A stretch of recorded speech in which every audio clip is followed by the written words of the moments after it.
नमस्कार, MPSC समर्पण daily answer writing मध्ये तुमचं स्वागत आहे. आजचा एक प्रश्न आपण डिस्कस करतोय जो ऑलरेडी UPSC ने 2021 साली विचारलेला आहे. So let's try to read the question आणि डिकोड इट. लक्षात घ्या, प्रश्न काय म्हणतो, SEO ची उद्दिष्ट काय आहेत, म्हणजे SEO ची उद्दिष्ट यांचं गंभीरपणे परीक्षण करा आणि भारतासाठी त्याचं काय महत्त्व आहे हे स्पष्ट करा. 15 मार्कांसाठी आहे, म्हणजे 250 वर्ड्स असेल. सो प्रश्न वाचल्या तुम्हाला पटकन कळालं पाहिजे की त्यांनी 3 घटक विचारलेले आहेत प्रश्नामध्ये. सगळ्यात पहिलं की शांघाय सहकार्य संघटनेची उद्दिष्ट काय आहेत, पहिलं. त्यांनी दुसरं विचारलेलं आहे की तुम्हाला उद्दिष्टांचं काय करायचं आहे, तर क्रिटिकली एक्झामाइन करायचं आहे. सो उद्दिष्टांवर तुम्हाला टीका करायची आहे किंवा त्यांचा एक टीकात्मकतेचं परीक्षण करायचं आहे. सो उद्दिष्टांचं परीक्षण तुम्ही असं म्हणाल. आणि तिसरं तुम्हाला लिहावं लागेल ते म्हणजे की SEO ही जी संघटना आहे याचं भारतासाठी काय महत्व आहे. मला वाटते फार काही अवघड जाईल असं तुम्हाला नाही आहे. सो हे 3 पॅराग्राफ आपल्या बॉडीमध्ये असतील. अदरवाईज मग तुम्हाला इंट्रो आणि कन्क्लुजन जे आहे ते लिहिता येतं म्हणजे. सो तुम्ही प्रश्न वाचला. आता इंट्रो आपण जेव्हाही लिहितो तेव्हा तुम्हाला हे माहिती आहे की प्रश्नामधला जो महत्वाचा कीवर्ड असतो त्यालाच तुम्हाला उचलायचं असतं आणि आपला प्रश्नाची प्रस्तावना ज्याला आपण म्हणतो ती लिहायची असते. सो महत्वाचा कीवर्ड कुठला आहे या प्रश्नातला, तो म्हणजे शांघाय सहकार्य संघटना. मग बेस्ट वे करायचं, शांघाय सहकार्य संघटनेला एक्सप्लेन करण्याचा प्रयत्न करायचा इन इंट्रोडक्शन. म्हणजे ठीक आहे, तर मग मी असं लिहिलं बाबा इथे की शांघाय सहकार्य संघटना ही 2001 साली स्थापन झाली असून यामध्ये सद्यस्थित 10 देश आहेत आणि भारत 2017 साली या संघटनेत सामील झाला आहे. खतम, गॉट इट. सो ही तुमची प्रस्तावना असू शकते. कदाचित जर तुमच्याकडे काही इतर मुद्दे असतील तर तुम्ही तेही मुद्दे विशद करायला काहीच हरकत नाही. चला पुढे आपण जाऊयात. नेक्स्ट आता आपण बघूयात, त्यांनी पहिला प्रश्न विचारला होता ते म्हणजे की SEO ची उद्दिष्ट काय आहेत. आता शांघाय सहकार्य संघटनेमध्ये तुम्हाला तर आधी 10 देश कोणते आहेत ते माहिती पाहिजे. म्हणजे रशियापासून तर तिकडे मला वाटते बेल्जियम की बेलारुस. सो तुम्ही तेवढं जरा क्रॉस चेक करून घ्याल तर ते 10 देश आहेत म्हणजे गॉट इट. तो आपण असं पाहतो की पहिलं उद्दिष्ट काय, संबंध मजबूत करणे. मग कोणत्या, त्या 10 देशांमध्ये आणि खास करून भारत रशिया, भारत मध्य आशियाई देश, भारत चीन, भारत पाकिस्तान या देशांमधले संबंध अधिक सशक्त करणे हे त्याचं उद्दिष्ट होतं. म्हणजे व्हेरी गुड. पुढे आपण बघूयात, विविध अडचणींचा सामना करणे किंवा संकटांचा सामना करणे. मग कोणकोणत्या अडचणी येतो ते म्हणजे आतंकवाद, दुसरा आहे फुटीरतावाद. सो आतंकवाद, फुटीरतावादासारख्या नवीन अडचणींचा सामना एकत्रितपणे करणे याकरता ही व्यवस्था किंवा ही संघटना स्थापन केली गेली. तुम्ही इथेच असं लिहू शकता की आतंकवाद आणि दहशतवाद नियंत्रणासाठी SEO या संघटनेच्या माध्यमातून रॅट्स नावाची एक उपव्यवस्था तयार करण्यात आलेली आहे जी आतंकवाद विरोधी काम करते. सो तुम्ही इथं जरा व्हॅल्युएशन होईल आपल्या उत्तरात ते. पुढचं काय असेल, हो तिसरं उद्दिष्ट आहे लोकशाही आणि न्याय्य आंतरराष्ट्रीय राजकीय व्यवस्था निर्माण करणे. तुम्हाला माहिती आहे की ज्याही सध्या जागतिक संस्था आहेत त्यांच्यावर टीका होते की त्या म्हणायला लोकशाही आहेत मात्र तशा त्या वागत नाहीत. दॅट्स वाय आपण इथे असं म्हणूयात की जागतिक पातळीवर लोकशाही व्यवस्था निर्माण करण्यासाठी आदर्श निर्माण, SEO हे एक काय असेल तर आदर्श निर्माण करण्याचा प्रयत्न करते. चला तिसरं आपण घटक बघूयात ते म्हणजे प्रादेशिक शांतता आणि स्थिरता निर्माण करणे. तर भारत वर्सेस चीन संघर्ष आहे, भारत वर्सेस पाकिस्तान आहे, बरं युक्रेन वर्सेस रशिया आहे. सो अशा संघर्षामध्ये मग प्रादेशिक जी अशांतता निर्माण झालेली आहे त्याला कुठतरी स्टॅबिलाइज करण्यासाठीचं उद्दिष्ट हे या संघटनेचं आहे. तुम्ही लिहायला हरकत नाही.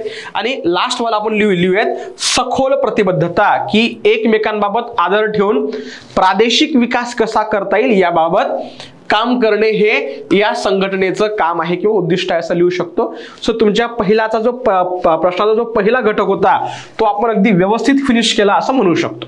चला आता त्यांनी दुसरं विचारलेलं होतं की तुमच्या उद्दिष्टांचं गंभीर परीक्षण करा.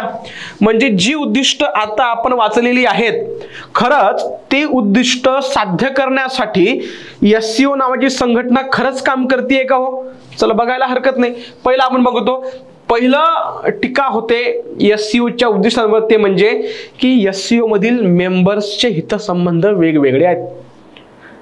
पाकिस्तानला भारताशी भांडण करायचंय, चीनला भारताला मोठं होऊ द्यायचं नाही. Got it. बरं, रशिया वर्सेस युक्रेन संघर्षामध्ये भारताला कोण्याही एका देशाची बाजू घेता येत नाही. या उलट रशियाच्या पाठीमागं पाकिस्तान पण आहे, ॲज वेल ॲज चीन पण राहतो. म्हणजे सो SCO मधले जे मेंबर कंट्रीज आहेत यांच्यामधल्या आयडिओलॉजीज वेगळ्या आहेत, हितसंबंध वेगळे आहेत. त्यामुळे मग ही संघटना जे इप्सित ध्येय आहे ते पूर्ण करताना दिसत नाही. दुसरं आहे, आंतरराष्ट्रीय व्यवस्थेचा चीन अनादर करते. म्हणजे ज्याही आंतरराष्ट्रीय नियमावली आहे ते चीन पाळत नाही, आणि हे तुम्हाला साऊथ चायना सीच्या माध्यमातून दिसेल. सो एकीकडे उद्दिष्ट आहे की जागतिक व्यवस्था अधिक लोकशाहीवादी बनवणे, मात्र चीनच जर तसा वागत नसेल तर. पुढचं आहे BRI प्रकल्प. यामुळे भारताचं सार्वभौमत्व तुम्हाला माहित आहे धोक्यात आलेलं आहे, तुम्ही इथं लिहू शकता. नेक्स्ट, दहशतवादी संघटनांना पाठिंबा.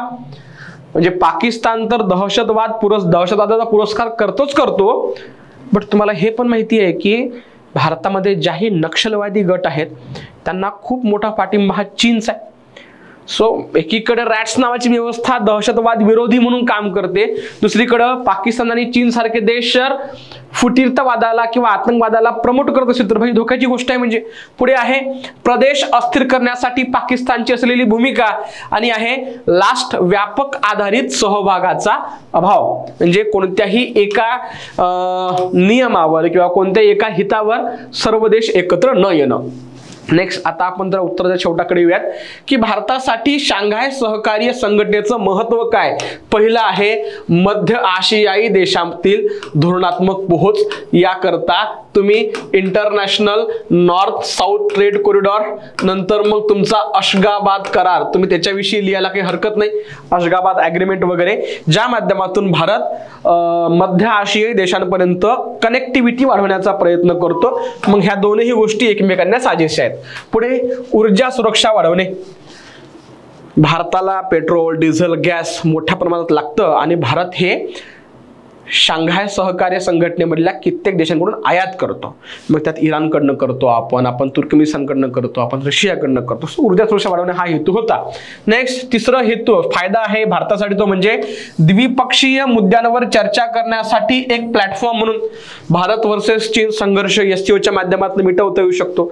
भारत वर्सेस पाकिस्तान संघर्ष या व्यासपीठाच्या माध्यमातून मिटवता येऊ शकतो. दॅट्स वाय हे आपल्या कामाचं आहे. दहशतवाद आणि अतिरेकी व्यवस्थेशी मुकाबला करणे हे सुद्धा भारतासाठी SCOचं महत्त्व प्रदर्शित करते. तुम्हाला कनेक्टिव्हिटी बोललो. आणि लास्ट आहे, लोक ते लोक सहभाग वाढवणे किंवा लोक ते लोक संपर्क वाढवणे. आणि अल्टिमेटली SCOच्या माध्यमातून track 1 diplomacy, track 2 diplomacy, track 1.5 diplomacy, public diplomacy तुम्ही इथे उदाहरणं लिहू शकता. सो नंबर ऑफ गोष्टी इथे लिहिण्यासाठी आहेत, तुम्ही तुमच्या पद्धतीने ते लिहू शकता.